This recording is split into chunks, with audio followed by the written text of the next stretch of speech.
So is this your first time going to Walt Disney World, or maybe your first time in a long time, or as an adult? Don't you worry, even I had my first trip, and in this video I'm going to give you 10 tips to bring you that much closer to the ultimate perfect vacation that you've always dreamed of. Tip number 1, have a plan. Even if you're just jotting ideas down on a piece of paper, should I go to Space Mountain? Oh yes, I definitely should do Space Mountain. Having a plan is absolutely critical. When you're at Walt Disney World, you're surrounded by shows and attractions and dining and shops and so many things to see and do. Having it all written down in a plan is going to help you so much so you don't feel like you're pulled in 30 directions. It really makes the process so much easier. That way you can see and do everything you wanted to see and not miss anything along the way. Now, I've put together my favorite plans for all of the Disney parks in different videos. You can find them all linked in the comments and by clicking that little I button right there. Tip number 2, stay on Disney property if you can. Disney World has many resorts that accommodate just about every budget and many different family sizes. There are 3 major advantages to staying at an on-property resort at Walt Disney World. The first applies to those who are flying into Orlando International Airport.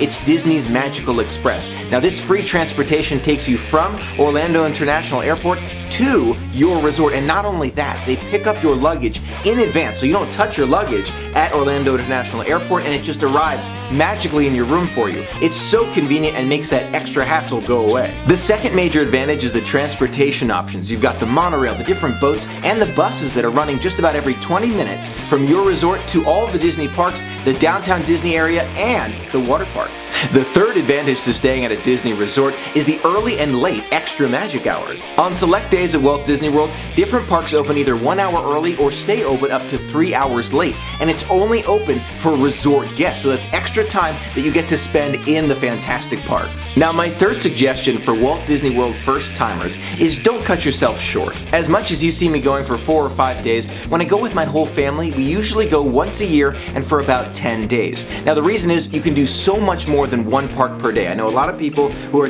maybe it's your first time, you're thinking, okay, Hollywood Studios, Magic Kingdom, Epcot, Animal Kingdom, 4 days and you're done. There is just so much to see and do beyond that, and there's so much in the parks that you can't just do in one day. So my third suggestion, and really do take this one to heart, don't cut yourself short. Allow extra time, especially extra days. It's super helpful. You're going to be able to see so much more. Tip number 4, book dining reservations in advance. Guests staying on property at a Disney resort can book their dining reservations up to 180 days in advance of their stay. In addition to that, I would highly recommend looking at the different restaurants you want to try when you're at Walt Disney World in advance of the 180 days. So you have a plan. So on day 180 prior to your first day, you know exactly what you want. Like, let's say you want Be Our Guest for dinner on that 180 days in advance for that first night, you can get it right away. So you know in advance what you want to see and do. That way you're not scrambling a few days beforehand trying to figure out what to see and do and how can we get into this restaurant. So this saves you all that aggravation. If you're looking for more information for some of my favorite restaurants and more dining tips, you can find more in my channel and a few specifics in the comments of this video. Tip number 5, make sure you get those fast passes booked in advance. Just a quick overview, fast passes are an electronic way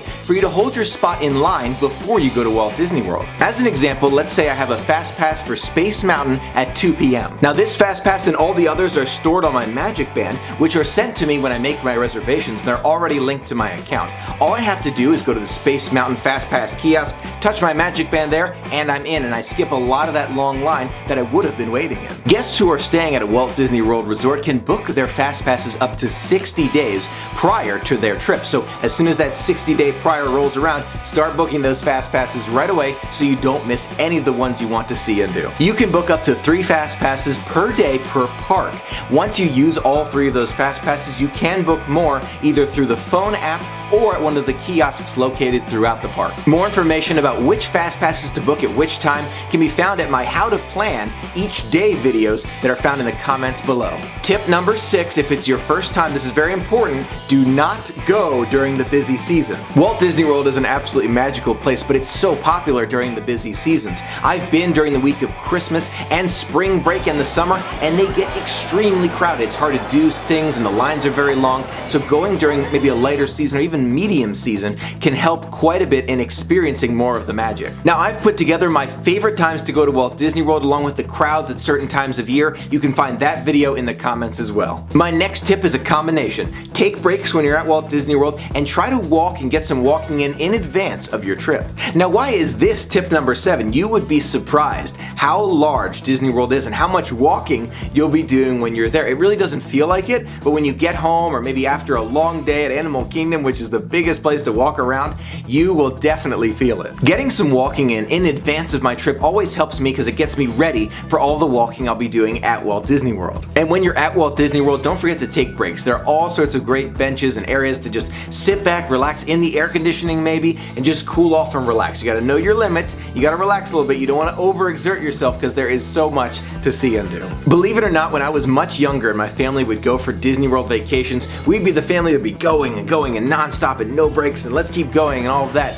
And after a while, we realized how exhausted we would come back after a Walt Disney World vacation. Now, some people like that. Some people will say, oh my gosh, I want to feel exhausted after a Disney vacation. If that's you, then go for it. But otherwise, pace yourself, relax, enjoy every single moment. Now, my next suggestion, when you're at Walt Disney World for the first time, really prioritize those parks. Think about those over maybe Disney Springs or the water parks, the golf course, and maybe even resort hopping. You want to focus on those parks. This is your first time there. You want to have those fantastic pictures to bring home to your family and friends and show them all the great time you had. Now, this doesn't mean that I don't like Disney Springs and resort hopping. I love them. They're great, but I've been so many times. So I know, what's in the parks. I get to experience some of the other things. But if it's your first time, I definitely recommend prioritizing those parks. Maybe an exception to that would be the dining inside the resorts. Those are fun and they're pretty quick to get to, especially on the monorail, maybe a quick walk from Epcot, maybe Boardwalk or Beach Club or Polynesian or Contemporary for maybe some dining. But besides that, I definitely recommend sticking in those parks. For tip number 9, this is a very personal question, but I get it a lot. Michael, when should I take my child to Walt Disney World? Something to consider. Some of the rides that they'll probably want to see and do require them to be 48 inches or taller. So that's something to add into your calculations. Do you want to take them before they're 48 inches or after? That's just something to rattle around while you're thinking about that first Walt Disney World trip. Now, my last tip is about those photos at Walt Disney World and the photographers called the PhotoPass who are located throughout the parks. Throughout Walt Disney World, you'll find PhotoPass photographers. They're wearing a vest, they have a big camera, and they're standing at some of the best locations to get photos to remember all the magical memories. Now, the PhotoPass photographer will take a picture with their big camera and they always come out great. You can also hand them your phone or camera and they're happy to take a picture of you on your device. That way you can save some money. So instead of paying the $170 or $200 it costs for the memory maker to download all of those photos that were taken of you, you can use your device or camera and get your photos for free. Now, I sure hope you found this video helpful to you in planning your first Walt Disney World vacation. If you did, give it a thumbs up and let me know in the comments your favorite tip or things to do at Walt Disney World. Now, when you're at Walt Disney World, you're going to be tempted to buy all sorts of merchandise and you're going to have to hold back and, oh, that's right, yes, you may have to buy a few small things here and there, especially the original Mouseketeer ears. Now, if you're a Disney fanatic like me, I'd love to hear your favorite tip, maybe one I didn't mention in this video, so we can have even more great advice to our friends. Thanks so much for being a part of the magic with me. Until next time, have a magical day.